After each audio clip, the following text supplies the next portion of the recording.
Okay dear, welcome to next lecture number 2। Surveying का आपका lecture number 2 है और आज हम लोग पढ़ने वाले हैं बेसिक डेफिनेशंस।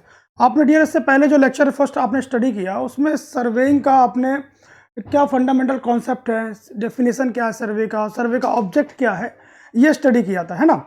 अब जो लेक्चर नंबर 2 है आपका, लेक्चर नंबर 2 आपका जो सर्वेइंग का है, ये जस्ट अ बेसिक डेफिनेशन। और ये लेक्चर बहुत इंपॉर्टेंट इसलिए हो जाता है क्योंकि इस डेफिनेशन से डेफिनेटली एक ना एक आपको एई जेई के एग्जाम्स में डेफिनेटली कोई ना कोई डेफिनेशन टकराती है, आपको मिलेगी। इसलिए जब तक आपको डेफिनेशन क्लियर ना हो तब तक आप सर्वे का स्टार्ट प्रॉपर तरीके से नहीं कर सकते। इसलिए मैंने लेक्चर नंबर 2 लेके आया हूँ आपके लिए और आज स्टडी करेंगे हम लोग बेसिक डेफिनेशंस। तो ठीक है, स्टार्ट करते हैं। देखिए, जब आप स्टडी कर रहे हैं सर्वे को तो डेफिनेटली है कि सर्वे के लिए आपको अर्थ के बारे में बहुत अच्छे से पता होना चाहिए कि अर्थ क्या है, पृथ्वी क्या है, अर्थ का सरफेस कैसा है, अर्थ में क्या क्या डेफिनेशन हो सकती है। तो जनरली आपसे पूछा जाए अगर पहला सवाल कि शेप ऑफ द अर्थ क्या है, आकार क्या है, शेप ऑफ द अर्थ की बात करें तो बहुत सी इसमें डेफिनेशंस आती हैं अर्थ के आकार के बारे में, लेकिन परफेक्ट स्फीयर नहीं है ये। मतलब कि आप कह सकते हैं कि अर्थ का आकार जो है परफेक्ट स्फीयर, मतलब गोलाकार जिसे कहें, परफेक्ट गोलाकार नहीं है, ट्रू स्फीयर नहीं है। ये अंडाकार चपटी कह सकते हैं, इसको अंडाकार है ना। तो अर्थ की जब भी ऑब्जेक्टिव आता है, इसको स्टार कर लीजिएगा, ये ऑब्जेक्टिव के लिए है कि शेप ऑफ द अर्थ क्या है, अर्थ का ये जो आपको अर्थ दिखाई दे रही है इस अर्थ का आकार क्या है। तो आपको बोलना है, आपको आंसर मारना है ओवलेट स्फेरॉइड। ये ओवलेट स्फेरॉइड जो है ये शेप ऑफ द अर्थ है ना। ओवलेट स्फेरॉइड जो है ये क्या है, शेप ऑफ द अर्थ। इसका मतलब ये होता है कि ऐसा स्फेयर जो एक एक्सिस में ज्यादा फैला हो और एक एक्सिस में कम फैला हो। मतलब आप कह सकते हैं कि यहां की चौड़ाई ज्यादा हो in compare to this axis, ठीक है। तो ये जनरली आप जानते हैं कि ये आपका नॉर्थ पोल होता है, ये आपका नॉर्थ पोल है, ये आपका साउथ पोल है ना। ये साउथ पोल है आपका, ये नॉर्थ पोल है, ये आपका ईस्ट डायरेक्शन है और ये वेस्ट डायरेक्शन है। तो आप यहां पे ये देखते हैं कि जो आपका ईस्ट और वेस्ट, आपका जो ईस्ट और वेस्ट है ये जो ज्यादा है किससे, नॉर्थ एंड साउथ से। मतलब आप कह सकते हैं डिस्टेंस जो है, distance of east and west, पूरब से पश्चिम की जो दूरी है ये एक्सिस ज्यादा है किससे, नॉर्थ और साउथ एक्सिस से। इसको समझते हैं थोड़ा सा। देखिए, आपने डेफिनेशन देखी, आपने यहां पर डेफिनेशन क्या है इसकी कि अर्थ सरफेस की बात करें या टोपोग्राफिकल सरफेस की बात करें। मैंने कल बताया था कि जो टोपोग्राफिकल सरफेस होता है वही नेचुरल सरफेस होता है। अब अर्थ की शेप की बात तो होगी, कैसा है, ओवलेट स्फेरॉइड। अब बात करनी है अर्थ सरफेस कैसा है, मतलब कि आपको यहां दिखाई दे रहा है ये परफेक्ट गोला दिखाई दे रहा है यहां पे, है ना। बट एक्चुअल में ऐसा नहीं होता है ना, ट्रू स्फीयर नहीं है। तो it is not a true sphere, ये एक परफेक्ट गोलाकार नहीं है। But from what, slightly flattered in equatorial axis, मतलब ये कुछ ना कुछ इक्वेटोरियल एक्सिस पे क्या है, फैली हुई है। देखिए कैसे,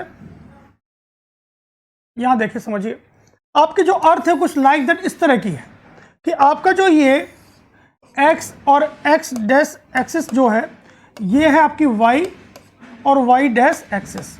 तो आप कह सकते हैं कि जो एक्स एक्स है ये ज़्यादा है वाई वाई डैश से। ये क्या है, एक्सिस अक्ष। तो आपने समझा, क्लियर हुआ कि आपके जो ये है इसे बोलते हैं मेजर, एक्स एक्स को क्या बोलते हैं, मेजर एक्सिस। और ये है आपकी माइनर वो होती है जो छोटी होती है। तो क्लियर हुआ, एक्स एस डैश क्या हुआ, बड़ा है in compare to Y Y dash.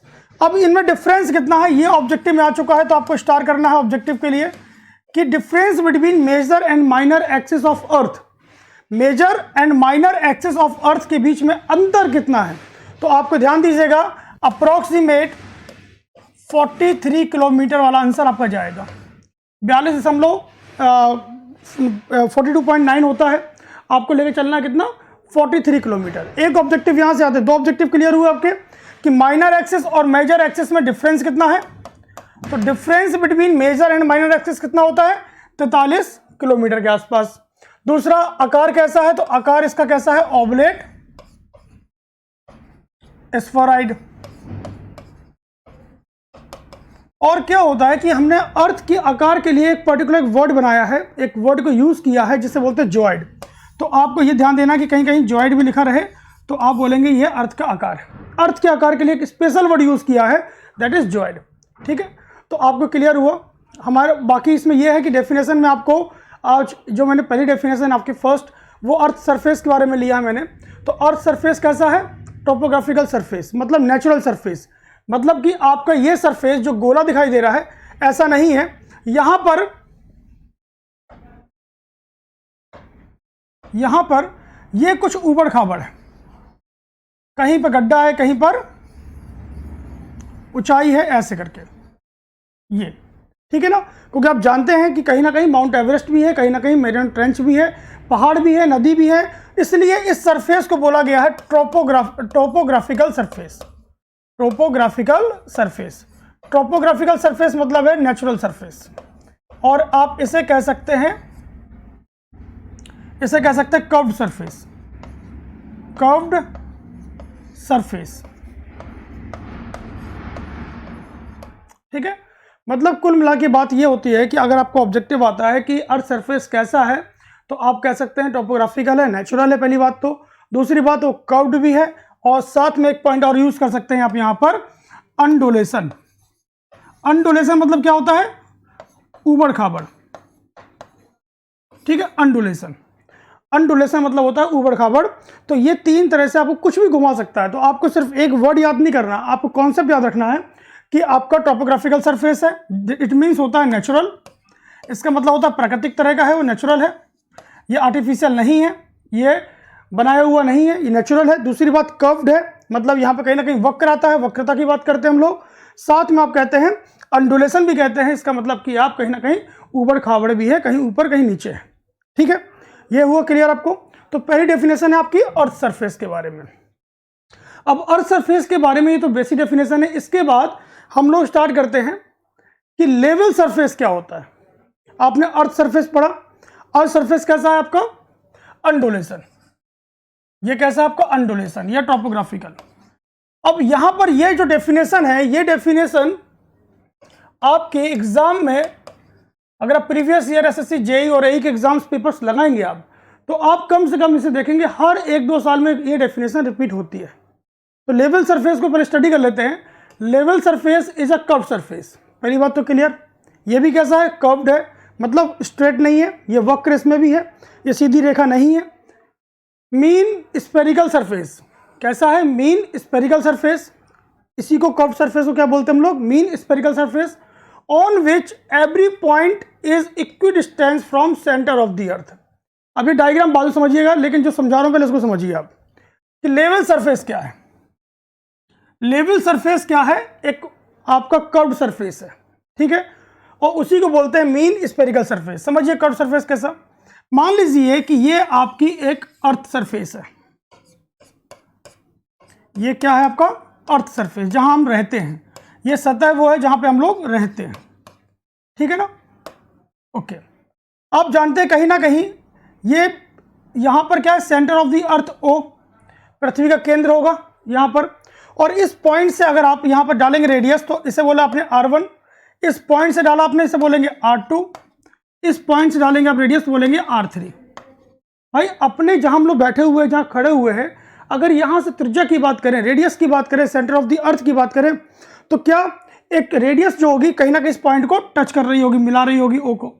तो आपने इस केस में देखा, ये आपकी क्या है, अर्थ सरफेस, ये क्या आपकी अर्थ सरफेस। ये बेसिक डेफिनेशन है, बहुत इंपॉर्टेंट, समझिए इसको, अर्थ सरफेस। इस केस में आपको मालूम है कि R1 ये R2 के बराबर नहीं होगी, क्योंकि ये बड़ी है, छोटी है, और R2 भी R3 के बराबर नहीं होगी। इस केस में जो त्रिज्या है वो कहीं ना कहीं वेरी करेगी। जैसे पता है आपको कि माउंट एवरेस्ट के केस में कितना है, माउंट एवरेस्ट की बात करें हम लोग, तो आपकी रेडियस कहीं ना कहीं 8858 मीटर इंक्रीज कर जाएगी। जब आप बात करेंगे मैरियाना ट्रेंच, महासागर जो में गर्त होते हैं, वहां पर जैसे कि हिंद महासागर में कौन सा है, सुंडा गर्त की बात करते हैं हिंद महासागर में, तो वो कितना है 9 किलोमीटर, है ना। और अगर ट्रेंच की बात करेंगे उसकी पैसिफिक ओशियन में जो आपका मेरियाना ट्रेंच है वो कितना है 11 किलोमीटर।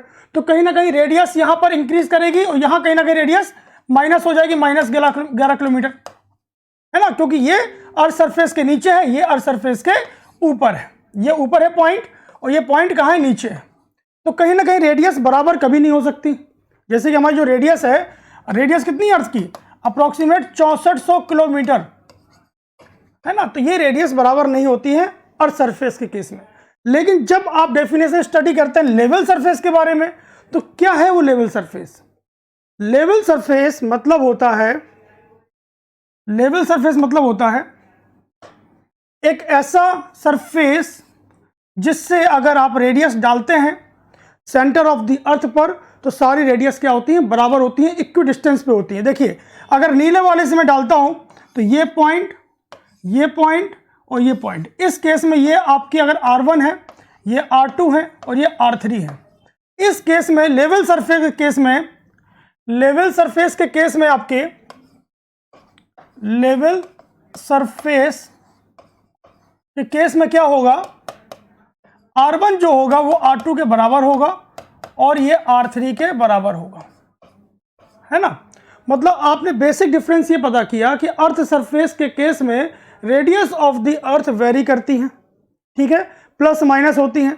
बट लेवल सरफेस के केस में क्या होता है कि रेडियस जो होती है, रेडियस ऑफ द अर्थ जो होती है वो हमेशा एक समान होती है, या आप कह सकते हैं कि इक्वी डिस्टेंस, मतलब कि इनकी बराबर दूरी होती है कहां से, सेंटर ऑफ द अर्थ से। क्लियर, ठीक है। अब समझिए रेडियस ऑफ द अर्थ की बात हो रही है जो कि बराबर है in case of level surface. तो यहां पर एक वर्ड लिखा है मीन, स्फेरिकल सरफेस। मीन क्या होता है, मतलब मीन, आप मीन और मोड की बात करते हैं तो मीन क्या है कि मतलब आप ये लेवल सरफेस कैसे निकाला, तो ये जो पॉइंट आपका है, ये जो पॉइंट है, ये जो पॉइंट है, इन पॉइंट की क्या लिया हमने, इन सबका एवरेज लिया, ठीक है। और एवरेज लेने के बाद हमने जो वैल्यू आई, जो रेडियस निकल के आई, उसको बोला लेवल सरफेस। क्या बोला हमने उसको, लेवल सरफेस। तो लेवल सरफेस कैसे होगा, कैसे निकालते हैं, अब मीन लेते हैं। क्या करते हैं, मीन। देखिए यहां पर इस डायग्राम में समझिए, यहां पर एक सरफेस आपके पास ये बना हुआ है ऐसे, है ना। इस सरफेस में पॉइंट ए है, ये पॉइंट बी है, ठीक है। अभी सिर्फ इतना समझिए।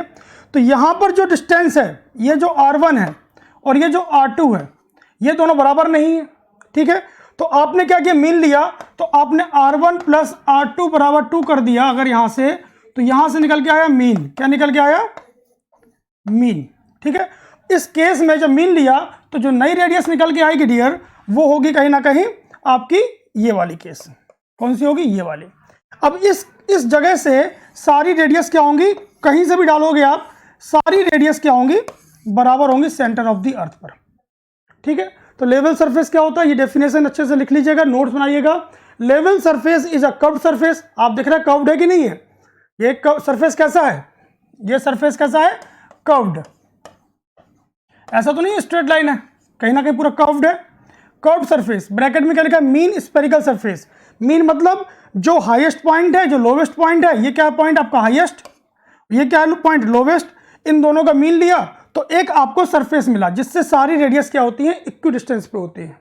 आई थिंक आपको क्लियर होगा, और इन केस तब भी अगर कोई डाउट है तो आप मुझसे कंसल्ट कर सकते हैं, ठीक है। अब नेक्स्ट मूव करते हैं। अब आता है लेवल लाइन। ये भी जेई और ए में कई बार एग्जाम में आ चुकी है, ऑब्जेक्टिव बहुत इंपॉर्टेंट है इसकी डेफिनेशन को। What is level line, level line क्या होता है, तो लेवल लाइन एक ऐसी लाइन होती है जो कि लेवल सरफेस पे रखी होती है या फिर लेवल सरफेस के ऊपर बनाई जाती है, ठीक है। तो आपने देखा यहां पर सिंपल सी बात, ये आपका सरफेस कैसा है, this surface is a level surface. आपने पढ़ा ये सरफेस क्या है, लेवल सरफेस। और इस सरफेस के ऊपर अगर कोई लाइन है तो उसे बोलेंगे हम लोग लेवल लाइन, ठीक है। It is a line which is lying on level surface. Level surface के ऊपर कोई लाइन अगर खींचते हैं आप या उसको लाइन बनाते हैं तो डेफिनेटली उसका नाम क्या होगा, लेवल लाइन होगा, ठीक है, ओके। अब आता है यहां पर great circle. What is great circle, इसे बोलते हैं महान व्रत। क्या बोलते हैं इसको?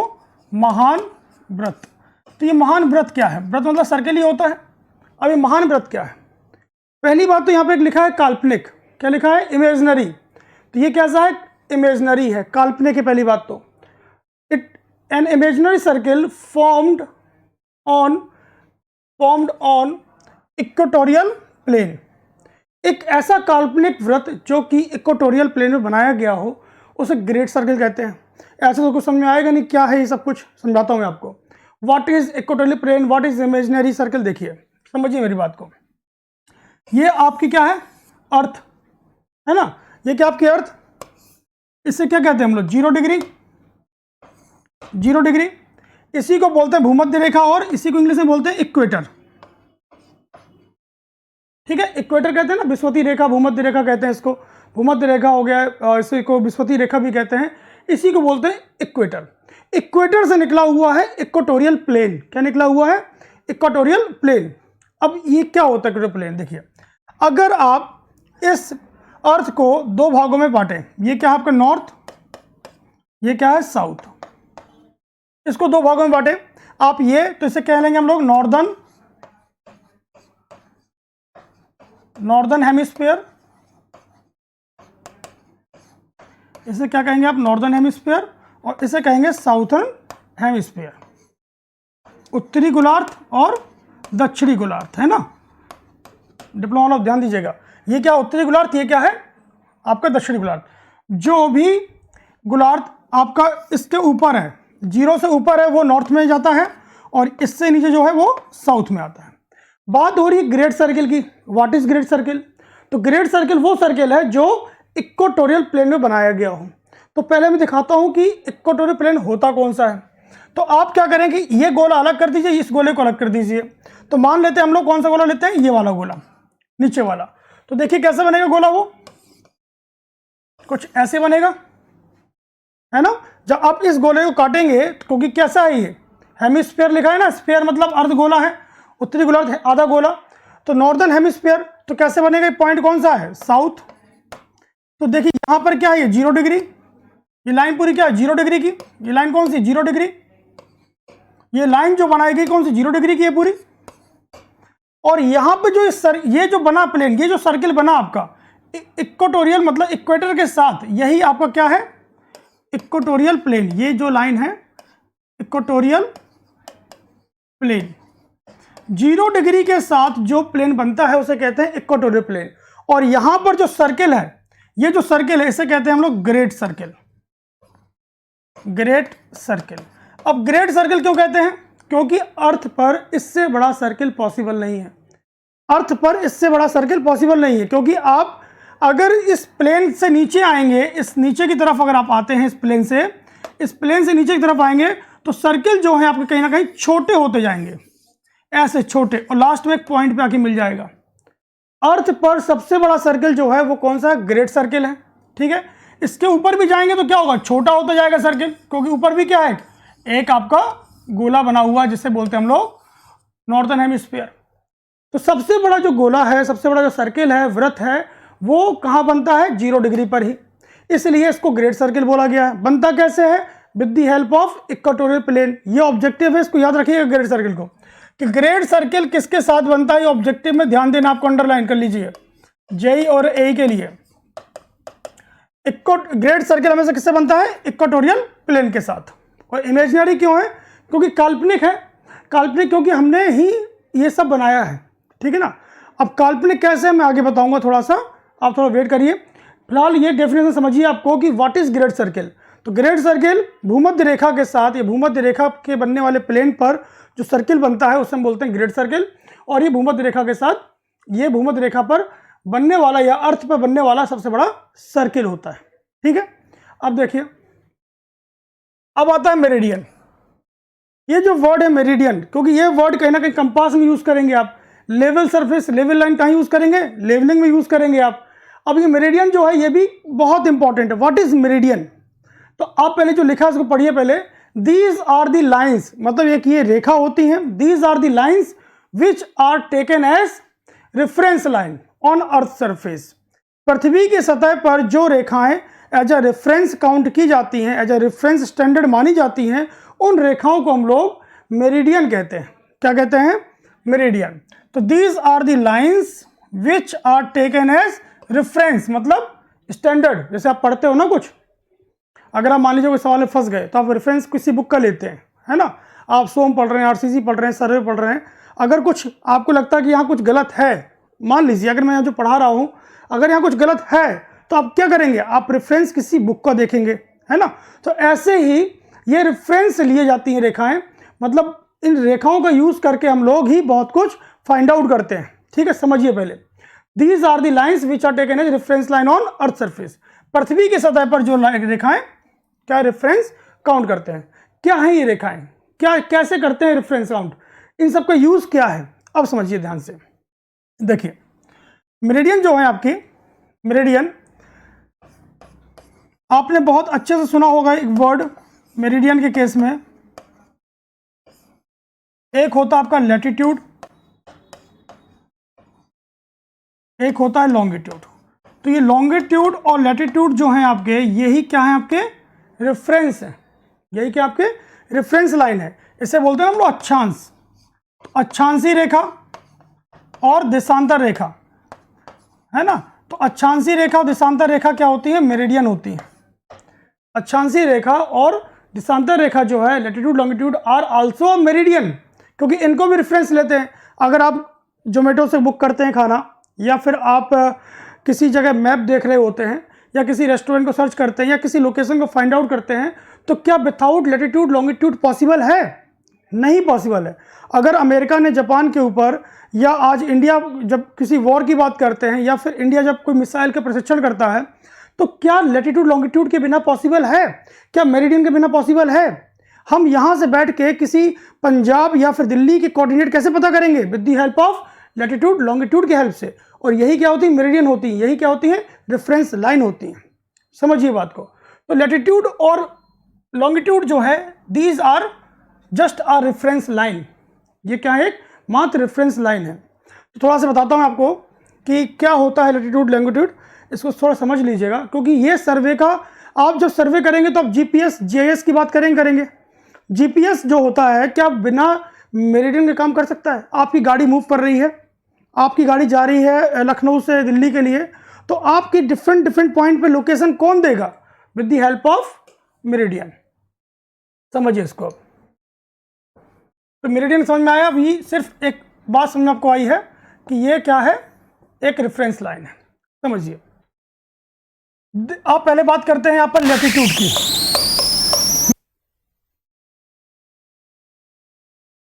लैटिट्यूड मतलब होता है अक्षांश। अक्षांशी रेखा की बात करते हैं हम लोग, अक्षांश की बात करते हैं।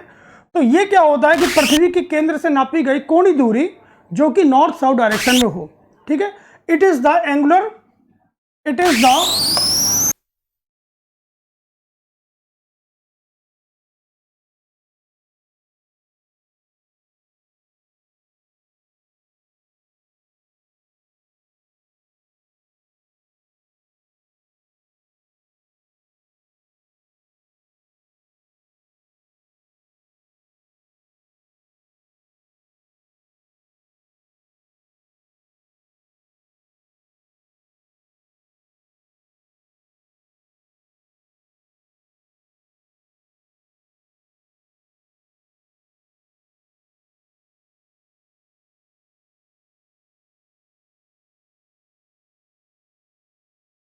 नापी गई वो कोणीय दूरी क्या कहलाती है? आपकी अक्षांश कहलाती है। समझिए कैसे। देखिए,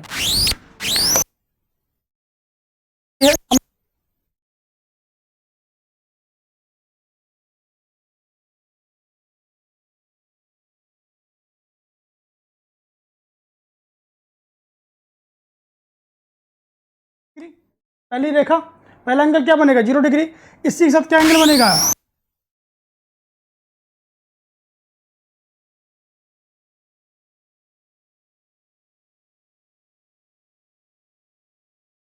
क्या है? एंगुलर डिस्टेंस है ये क्या है आपका? Angular distance. कहां से? सेंटर ऑफ द अर्थ से। और जब यही रेखा कट करेगी सतह पे, तो कैसे कट करेगी? ऐसे, ऐसे कट करेगी। और इन्हीं को बोलते हैं हम लोग क्या? लैटिट्यूड। ठीक है, अब देखिए जरा, जब ये लैटिट्यूड आपने देखा यहां पर दिख रही है आपको, तो ये अब कैसे दिखाई देगी सरफेस पे।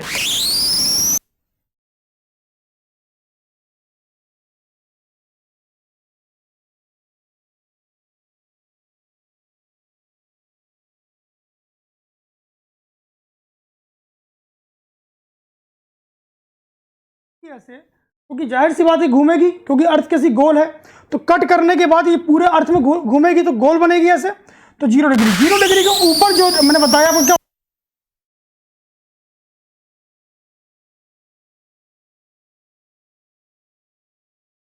हॉरिजॉन्टल कैसे होती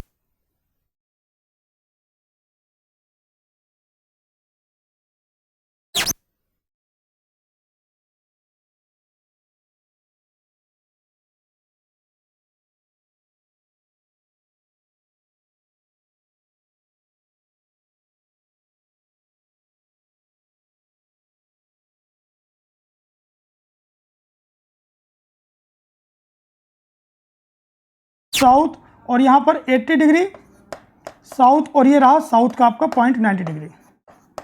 क्लियर। तो ये ध्यान दीजिएगा कि लैटिट्यूड जो होता है आल्सो आ मेरिडियन रेफरेंस पॉइंट होता है, और ये जो लैटिट्यूड है ये हमेशा हॉरिजॉन्टल होता है, 0 से ऊपर इक्वेटर के ऊपर। ये क्या है, इक्वेटर, भूमध्य रेखा आपकी, ये क्या आपका, ये है इक्वेटर। ये जो इक्वेटर के ऊपर लिखेंगे आप, तो लिखेंगे किसमें, नॉर्थ में, क्योंकि आपको कोऑर्डिनेट पता करने अच्छे से आने चाहिए।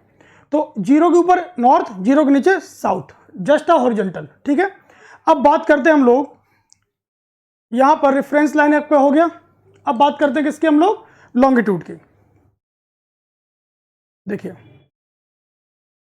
ओके, मैं इसको पूरा रफ कर देता हूं, आप इसको नोट्स अच्छे से बना लीजिएगा, इसको ड्रॉ कर लीजिएगा।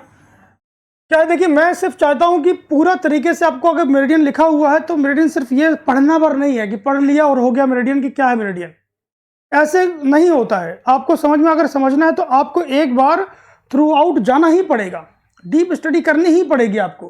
तो मेरिडियन क्या होता है, रेफरेंस लाइन होती है, 2 तरह की होती है, बताया मैंने आपको, लैटिट्यूड और लॉन्गिट्यूड, अक्षांश और देशांतर। अब मैं बात करता हूं लॉन्गिट्यूड की, अब मैं बात करता हूं लॉन्गिट्यूड की। ये है देशांतर रेखा है। पहली बात, ये कैसी होती है, वर्टिकल होती है। कैसी होती है, वर्टिकल होती है। कैसे होती है, वर्टिकल। आपको सेम चीज करनी है, अभी आपने ऐसे काटा था, अब आपको काटना है ऐसे। ठीक है, 0 डिग्री के उसमें काटना है। काटने के बाद आप इसको, गोला कैसे बनेगा, कुछ ऐसे बनेगा जब काटेंगे तो। अभी कैसे बना था, ऐसे बना था, अब बनेगा इस तरह का। ये क्या है, सेंटर ऑफ द अर्थ। ओ, यहाँ पे क्या होगा, 0 डिग्री, ये क्या होगा 90 डिग्री, ये क्या हो गई 180 डिग्री। ठीक है, इसी प्रकार यहां बहुत सारी रेखाएं होंगी। ठीक है, तो ये माना कि अपना ये कितना है, 20 है, ये 40 है, ये आपका 80 है, ये माना आपने 120 है, ये 150 है। ध्यान दीजिएगा, तो 0 डिग्री के ये लाइन ऐसी मिलाएंगे तो सब ऐसी बनेगी वर्टिकल। ठीक है, सिमिलरली इस तरफ बनेगा, तो 0 डिग्री के इस तरफ जो भी लिखा जाएगा, किस में लिखा जाएगा, ईस्ट में, और 0 डिग्री के इस तरफ जो लिखा जाएगा वो लिखा जाएगा वेस्ट में। Is that clear. ठीक है, इस 0 डिग्री के इस तरफ ईस्ट में और इस तरफ वेस्ट में। सिमिलरली यहां पर भी क्या होगा, ऐसे ये 90 डिग्री होगा, और यहां पर 150 अगर आता है तो ये साउथ में आएगा। ठीक है, 120 अगर आता है तो ये साउथ में आएगा। 80 डिग्री यहां पे आता है तो ये साउथ में आएगा, सॉरी साउथ नहीं, ईस्ट में, वेस्ट में आएगा। ये किस में आएगा, वेस्ट में, ये भी किस में आएगा, वेस्ट में, ये भी किस में आएगा, वेस्ट में, और यहाँ 40 डिग्री भी आया तो ये भी किस में आएगा, वेस्ट में। तो क्लियर। रीडिंग इसकी लिमिट जो होती है, आप ध्यान दीजिएगा, इसकी लिमिट होती है 0 से 180 डिग्री। लिमिट पूछी गई ऑब्जेक्टिव में, ध्यान देना कि लॉन्गिट्यूड की लिमिट क्या होती है, 0 से 180 डिग्री। और नोट कर लीजिएगा साथ में, यहां पर पहले वाले में लैटिट्यूड जो अक्षांश की लिमिट होती है मेरिडियन की, वो कितनी होती है, 0 से 90। ठीक है, लैटिट्यूड होता है, जो अक्षांश है लैटिट्यूड होती है आपकी हॉरिजॉन्टल, और लिमिट क्या होती है 0 से 90। ये कैसे होती है, वर्टिकल। लिमिट क्या होती है, 0 से 180। आपको सिर्फ इतना ध्यान देना है। और अब देखिए, कुछ स्टैंडर्ड जैसे कि पूछता है, कभी एग्जाम में पूछा गया है कि 0 डिग्री जो होता है इसे क्या बोलते हैं, इसे बोलते हैं GMT, ग्रीनविच मीन टाइम। पूरे वर्ल्ड का जो समय होता है वो यहीं से काउंट किया जाता है, यहीं से रेफरेंस माना जाता है। अगर आपको पता करना है समय के बारे में, जैसे आप इंडिया की बात करें तो आप देखते हैं इंडिया में क्या लिखा रहता है। इंडिया की आप घड़ियों देखेंगे, जो क्लॉक होती हैं वहाँ लिखा रहेगा GMT प्लस 5:30। इसका मतलब क्या है कि 0 डिग्री से हम लोग 5.5 घंटे क्या हैं, आगे हैं। जब भी आप पूरब की तरफ जाएंगे तो आप एक वर्ड करते हैं इंक्रीज की, मतलब आगे की। जैसे ही आप पश्चिम की तरफ जाएंगे तो आप बात करते हैं डिक्रीज की। तो ये थोड़ा सा इतना काफ़ी है, ठीक है ना। तो हम 0 डिग्री से कहाँ पर है, ईस्ट की तरफ है। और हमें पता है इंडिया में स्टैंडर्ड क्या है, IST। ये क्या है, ये है मेरिडियन। GMT IST क्या है, मेरिडियन है। और ये हमारी इंडिया कितना है,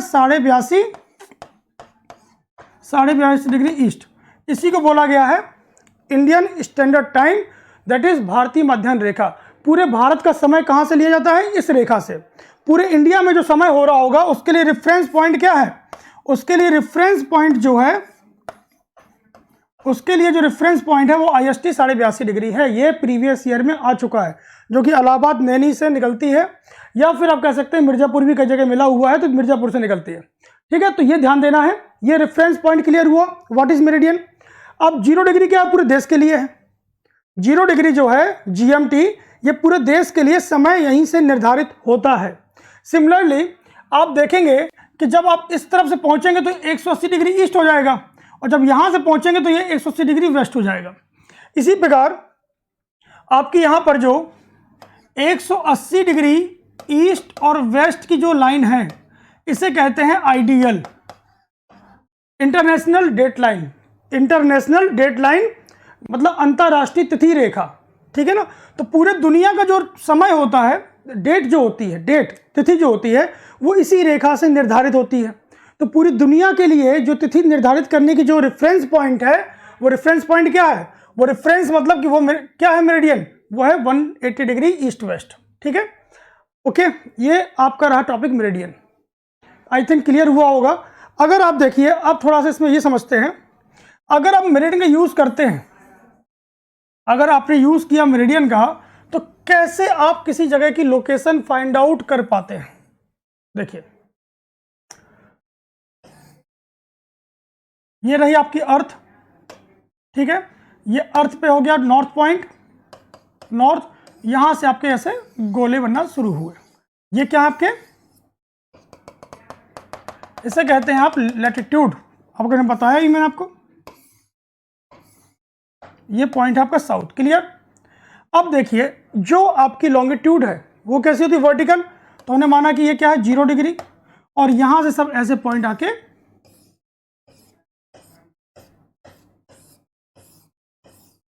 ये देखिए, ठीक है।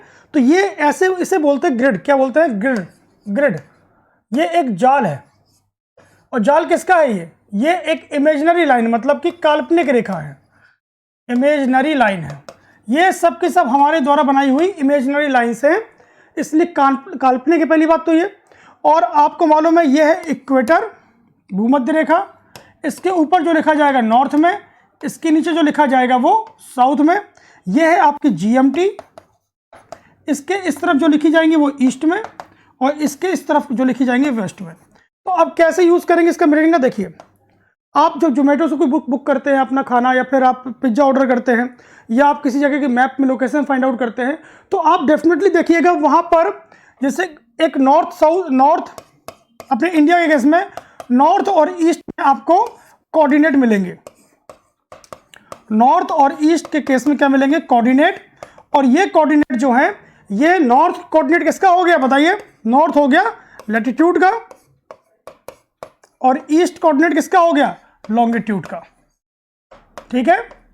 तो इस तरह करके हम किसी एक पॉइंट पर, अगर आपने इस पॉइंट को कट लगाया, तो इस पॉइंट पर जो वर्टिकल आ रही है क्या है, लॉन्गिट्यूड, और जो हॉरिजॉन्टल जा रही है क्या है, लैटिट्यूड।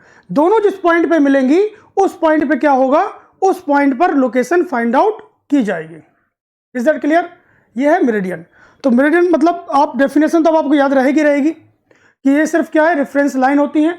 कहां पर, ऑन अर्थ सरफेस, पृथ्वी के सतह पर जो रेफरेंस लाइन है उन्हें हम लोग कहते हैं meridian. Is that clear. Now move to next. Okay, अब आती है plumb line. What is plumb line. ठीक है। तो प्लम्ब लाइन क्या होता है, प्लम्ब क्या होता है, पहले ये देखो। आपने जब सर्वे का इंस्ट्रूमेंट सर्वे के प्रैक्टिकल्स किए होंगे, इंस्ट्रूमेंट के बेस पर आपने देखा होगा, है ना। सर्वे के जब चैन सर्वे कर रहे होंगे, कंपास कर रहे होंगे, थ्रोडलाइट कर रहे होंगे, तो एक प्लम्ब होता है, एक मतलब एक लट्टू टाइप का होता है ना प्लम्ब।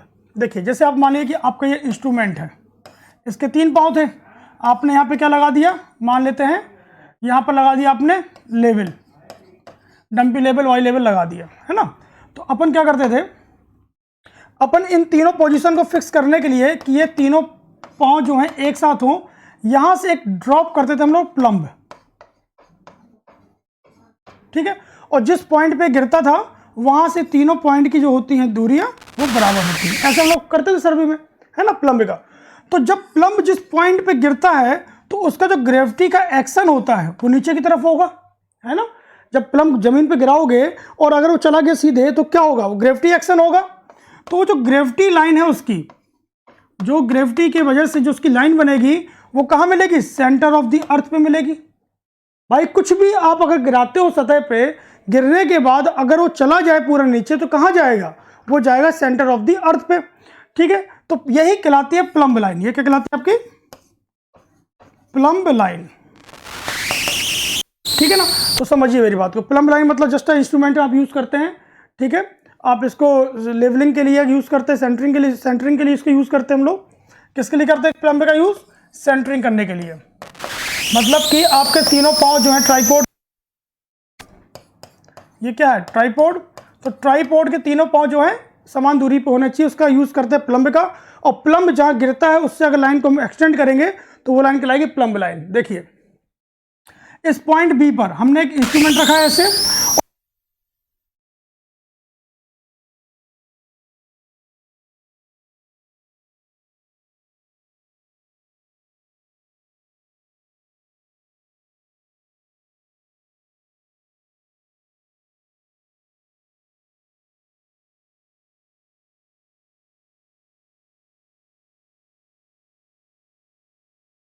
और it is a perpendicular line, it is a line,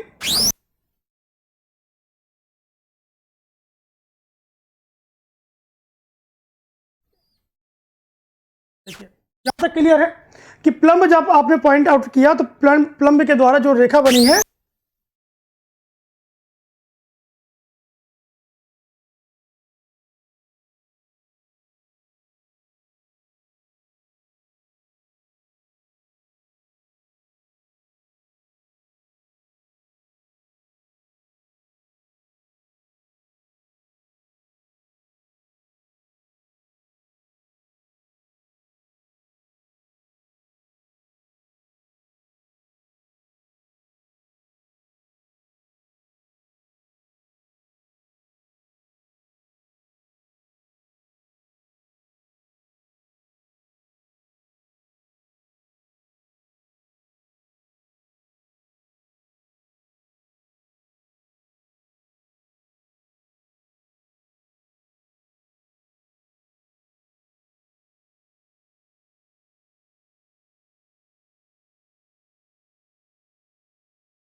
तो प्रीवियस ईयर मिलेगा ही। देखिए नेक्स्ट क्या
तो प्लम लाइन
होगा।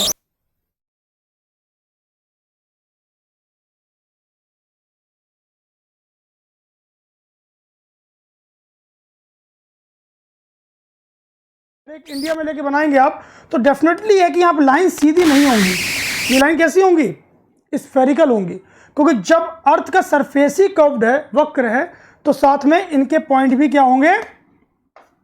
ये रेखा भी क्या होंगी? हमेशा स्फेरिकल होंगी, कर्व्ड होंगी। पहली बात तो ये इसकी तरह स्ट्रेट नहीं होंगी। और इस केस में क्या होगा कि अल्फा, बीटा और गामा, तो मतलब alpha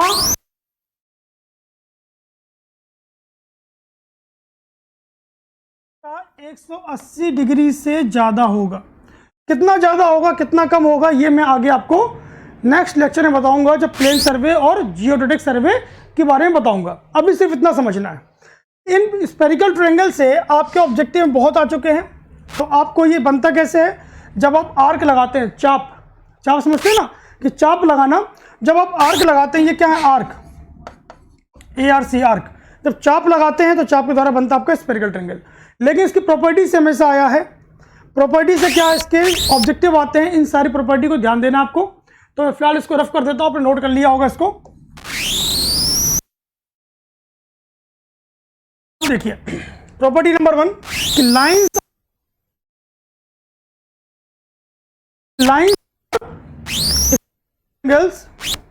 lines in spherical triangles are curved lines. कभी सीधी नहीं होती। कैसी होती हैं ये कुछ ऐसा होगा।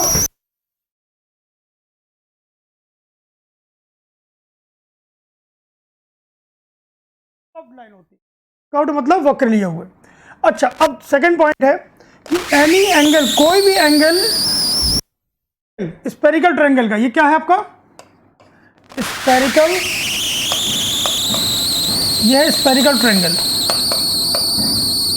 स्फेरिकल ट्रायंगल का कोई भी angle less than pi 180 degree और 2 राइट एंगल, मतलब कोई भी एंगल होगा वो हमेशा पाई से छोटा होगा, या 180 डिग्री कह लीजिए इसको, या फिर 2 राइट एंगल। मतलब कहने की बात यह है कि अल्फा जो होगा वो लेस देन 180 डिग्री और पाई इनसे छोटा होगा। ठीक है। 2 राइट एंगल मतलब क्या होता है? 2 राइट एंगल कितना होता है? राइट एंगल होता है 90 डिग्री, और 2 से गुणा कर दोगे तो कितना बनेगा? 180 डिग्री। और 180 डिग्री क्या बोलते हैं? पाई। ठीक है। तीनों भाषा में एग्जाम में आ चुका है, पाई की केस में भी आ चुका है, तो लोगों को पाई याद रहता है, लेकिन 180 डिग्री ही पाई होता है। लेकिन लोग कभी कंफ्यूज हो जाते हैं कि 2 राइट एंगल मतलब भी कितना होता है? पाई ही होता है। तो कोई भी एंगल इसका होगा वो हमेशा 180 डिग्री से कम होगा। कभी भी कोई भी एंगल 180 डिग्री से ज़्यादा नहीं हो सकता। लाइक बीटा भी 180 डिग्री और पाई से क्या होगा? छोटा होगा। गामा भी क्या होगा? सेम इसी कंडीशन में होगा। पहला पॉइंट ये है। दूसरा पॉइंट ये कहता है कि sum of 3 angles is less than 3 pi. मतलब आपको मालूम चला, एक बात मैंने पॉइंट अभी लिखवाया था आपको, ये क्लियर हो गया? ओके। अब देखिए, ये पहली कंडीशन है कि कोई भी एंगल इसका हमेशा छोटा होगा किससे? 180 डिग्री से। देखिए सेकंड केस क्या कहता है कि sum of 3 angle alpha plus beta plus gamma ये हमेशा 540 डिग्री से कम होंगे या फिर 1854 3 पाई से कम होंगे, ये समझिए। या फिर आप कह सकते हैं इसको 6 × 19 6 राइट एंगल से कम होंगे, ये कुछ भी कह सकता है। इनका सम हमेशा 540 से कम होगा, लेकिन इनका सम हमेशा 180 डिग्री से ज़्यादा होगा। तीनों एंगल का सम 180 से ज़्यादा होगा, कोई एक एंगल 180 से ज़्यादा नहीं हो सकता। कोई एक एंगल 180 ज़्यादा नहीं हो सकता, 180 से कम रहेगा, लेकिन तीनों का सम 180 से ज़्यादा लेकिन 540 से कम होगा। ये प्रीवियस ईयर में आ चुका, भी रिसेंट पेपर में आया है जेई में, और आप इसको नोट कर लीजिए, ठीक है ना, इसको नोट कर लीजिए। इसको, इसकी प्रॉपर्टी से बहुत सवाल आए हुए हैं। अब यहां देखिए, sum of 3 angle is always more than 180 degree. ये बात मैंने लिखवाई थी कि सम ऑफ 3 एंगल, इन तीनों एंगल का सम हमेशा 180 डिग्री से ज्यादा ही होगा, ये तो क्लियर है। Sum of any 2 side is more than 3rd side. मान लीजिए साइड आपकी, ये पॉइंट ए है, ये पॉइंट बी है, ये पॉइंट सी है। सम ऑफ 2 साइड मतलब किसी भी दो तरफ की अगर आप साइड को जोड़ेंगे तो तीसरी वाली साइड से क्या होगा? ज्यादा होगा। मतलब कि आप कह सकते हैं कि ए बी प्लस ए सी ये हमेशा ज्यादा होगा बी सी से। क्लियर? सिमिलरली आप कह सकते हैं बी सी प्लस बी ए ये हमेशा ज़्यादा होगा ए सी से। इस केस में ये प्रॉपर्टी तीनों अच्छे से आपको याद करनी है, और तीनों ही आपके लिए इंपॉर्टेंट है और एग्जाम्स में आ सकते हैं, ठीक है। अब ये बात करते हैं कुछ ऑब्जेक्टिव। आपने जो पढ़ा आज, basic definition, spherical triangle, level surface, level line, earth surface, ये जितना आपने देखा, प्लम्ब लाइन। अब कुछ ऑब्जेक्टिव देखिए यहाँ पर आए हुए हैं, मैं इनको डिस्कस करता हूँ आपके साथ। देखिए ऑब्जेक्टिव क्या है, स्टडी करते हैं इसको। In a geodetic surveying sum of angle, geodetic surveying मतलब होता है कि जब आप अर्थ सरफेस के बारे में पढ़ रहे हो और यहाँ पर कर्वेचर की बात काउंट कर रहे हो, अर्थ का जो कर्वेचर है उसको अगर काउंट कर रहे हैं तो जियोडेटिक बोलते हैं। अगर अर्थ के कर्वेचर को काउंट नहीं करते तो आप बोलते हैं प्लेन सर्वेइंग, ठीक है ना। ये बात अभी समझिएगा, बाकी नेक्स्ट लेक्चर में प्रॉपर तरीके से बताऊंगा मैं आपको। तो जियोडेटिक सर्वेइंग वो होता है जहां पर कर्वेचर ऑफ द अर्थ को हम लोग नेग्लेक्ट नहीं करते, जहां पर कर्वेचर ऑफ द अर्थ को हम लोग काउंट करते हैं, उस सर्वेइंग को बोलते हैं geodetic surveying. Sum of angle of a spherical triangle should not be greater than, should not be greater than, बताइए मतलब sum of angle of a spherical triangle. तो बताइए स्फेरिकल ट्रायंगल के एंगल में जब अभी आपने पढ़ा, स्फेरिकल ट्रायंगल के केस में कौन सा ऑप्शन सही होगा? ए बी सी डी, किससे ज्यादा नहीं होना चाहिए? तो आपने पढ़ा है कि alpha plus beta plus gamma ये 540 से कम होना चाहिए और 180 से ज़्यादा होना चाहिए। तो आप कह सकते हैं कि should not be greater than, should नहीं होना चाहिए तो किससे? 540 से ज़्यादा नहीं होना चाहिए। क्लियर? 540 मिल सकता है एग्जाम में आपको, यहाँ पर 9 राइट एंगल मिल सकते हैं आपको, और इसको 3 पाई भी मिल सकता है, कुछ भी मिल सकता है एग्जाम में, तो आप कंफ्यूज मत होइएगा। 540 याद रखिएगा, ये क्या है? 540, ठीक है। Okay next, in geodetic surveying again जहां कर्वेचर काउंट करना है आपको, sum of all the internal angle of a spherical triangle should be. अब क्या बताइए कि अल्फा प्लस, ये क्वेश्चन को थोड़ा सा घुमाया है, ये कंडीशन आपको मालूम है। अगर ये कंडीशन मालूम है तो डेफिनेटली आपको कोई भी दिक्कत नहीं होने वाली, ठीक है। तो बताइए जरा, equal to sum of all internal angles, a alpha plus beta plus gamma. अब इस कंडीशन में क्या है? Equal to 180 degree. तो इक्वल के साइन तो लगा नहीं है, इसका मतलब ये ऑप्शन गलत हो गया। ग्रेटर देन 180 डिग्री, ये बात सही है। इक्वल टू 360 डिग्री, ये भी बात, यहां पर कोई बात ही नहीं हो रही है, 180 की और 540 की बात हो रही है। Less than 360 degree, less than 360 degree, यहां पे कोई ऐसी कुछ खास बात नहीं हो रही है, कि लेस देन हो, इससे 360 से ये बात, हाँ 540 से कम है तो 360 से भी कम होगा, जब 540 से कम है तो 360 से भी कम होगा। तो ये मैच नहीं कर रहा, अगर हाँ ये 540 होता तो ये ऑप्शन सही जाता, तो जब 540 से कम है ये तो 360 से भी कम होगा। तो यहाँ पर क्या आ रहा है कि ये सिंबल किसका है, ये सिंबल है ग्रेटर का, ये सिंबल किसका है, ग्रेटर का। तो आप ये दिख रहा है कि हाँ ये ऑप्शन सही है, क्योंकि sum of all the internal angles of a spectral triangle should be greater than 180 degree, 180 से ज़्यादा होना चाहिए, ये मैच कराना पड़ेगा आपको।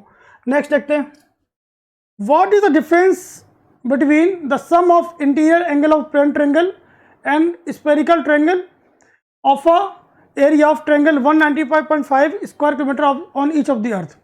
तो इसको डियर देखिए, ये अभी क्वेश्चन जो है आपका, ये प्लेन ट्रायंगल है, ये आपका स्फेरिकल ट्रायंगल है, और एरिया कितना दिया है 195, मतलब कुल मिला की बात ये है, ये प्लेन ट्रायंगल है आपका, ये आपका स्फेरिकल ट्रायंगल है, इसका जो एरिया है ये कितना है 195.5 स्क्वायर किलोमीटर, इसमें भी क्या है 195.5 स्क्वायर किलोमीटर।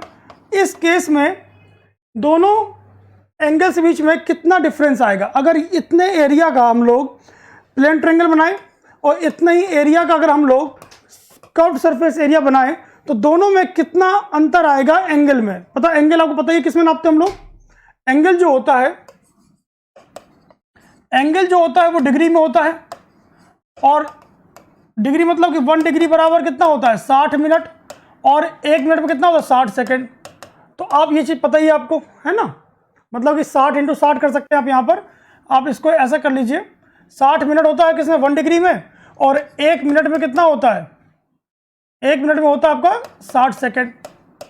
ये इसलिए यहाँ पर जो आंसर दिए गए हैं वो डिग्री, सेकेंड, मिनट और रेडियन में दिए हुए हैं। तो एक सिंपल सी बात ये समझिए, अगर आप 195.5 स्क्वायर किलोमीटर का आप एरिया बना रहे हैं प्लेन ट्रायंगल में और कर्व्ड ट्रायंगल में, स्फेरिकल ट्रायंगल में, तो जो एंगल में अंतर आएगा वो हमेशा कितना आएगा 1 सेकेंड का, कितना आएगा 1 सेकेंड का।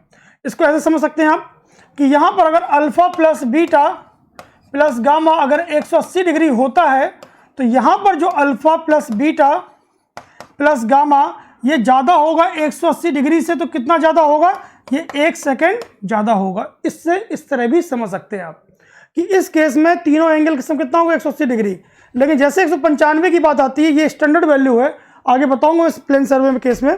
तो जब ये वैल्यू आती है, इस वैल्यू पर स्फेरिकल ट्रायंगल के केस में 1 सेकेंड ज़्यादा हो जाता है sum of all the internal angles, ये बात ध्यान दीजिएगा। लास्ट क्वेश्चन देखते हैं इसका, difference in length of an arc and its subtended chord on earth surface of distance 18.2 kilometre is. देखिए थोड़ा सा भी ये क्या है, टॉपिक जो है ये नेक्स्ट लेक्चर का, या क्वेश्चन आ गए हैं, कोई दिक्कत नहीं है, अभी हल्का सा ब्रीफ कर देता हूं। अगर आप 18.2 किलोमीटर का एक क्या बनाएं, ये चाप बनाएं, और इसी में अगर आप इस रेखा को जोड़ें तो ये बताना है आपको कि इस और इसमें डिफरेंस कितना होगा।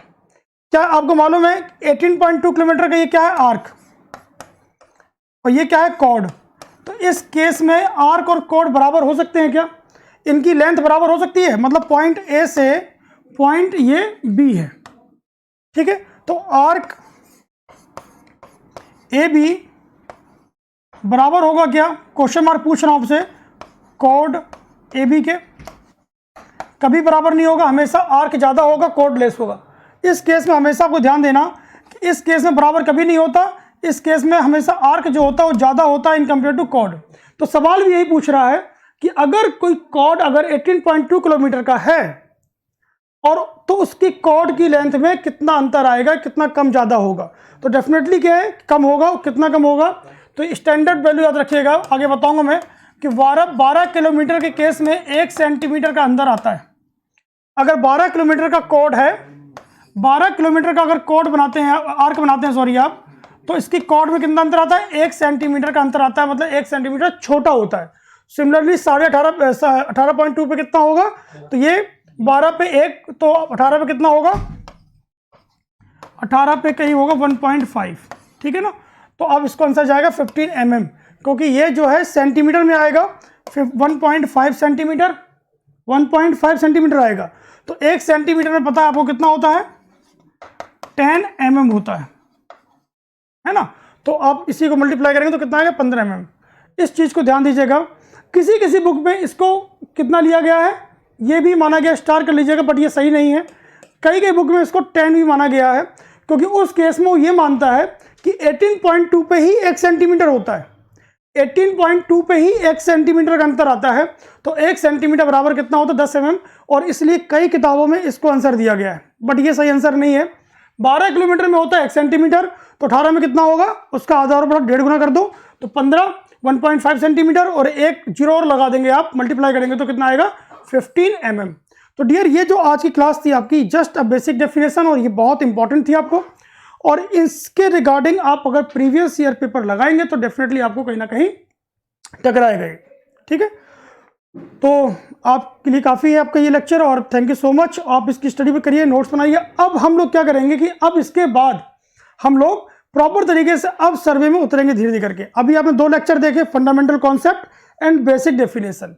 अब मैं स्टार्ट करूंगा आपको कि सर्वेइंग का क्लासिफिकेशन क्या है, प्रिंसिपल क्या है, कैसे लीनियर मेजरमेंट चेन और टेप करते हैं, कैसे स्केल निकालते हैं, कैसे एरर निकालते हैं, ये सारे टॉपिक अब आपको मैं स्टार्ट करूंगा। बट उससे पहले इन 2 टॉपिक्स का अच्छे से आपको लेक्चर तैयार करना है। Thank you so much. In case अगर आपको कोई दिक्कत आती है तो आप कंसल्ट कर सकते हैं। Okay, thank you so much.